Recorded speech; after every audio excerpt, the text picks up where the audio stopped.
Hello friends, welcome back to our channel. ఈరోజు video వచ్చేసి egg fried rice అండి. అందరూ బాగున్నారా? అందులో మేము ఉండాలి.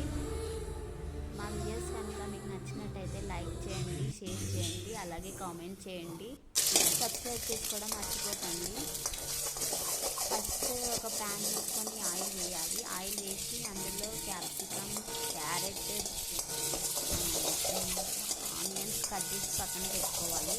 అలాగే ఫస్ట్ టూ ఎగ్స్ తీసుకొని కట్ చేసి పక్కన బాగా ఫ్రై చేసుకోవాలి. అది కొంచెం ఆయిల్ తేలాక కొంచెం ఉప్పు వేయాలండి. ఉప్పు వేసి మంచిగా బాగా రెడ్ కలర్ రావాలి. తర్వాత అందులో పక్కన కట్ చేసి పెట్టుకున్న క్యారెట్, ఆనియన్, పచ్చిమిర్చి, గ్రీన్ క్యాప్సికమ్ వేసుకొని కలుపుకోవాలి. కలుపుతూ ఉండాలి. అలాగే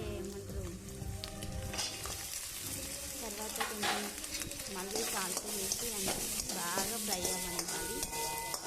ఫ్రై అయ్యాక అన్నాన్ని పక్కన పొడి పొడిలాగా కట్టి సిద్ధం చేసుకొని పక్కన పెట్టుకోవాలి.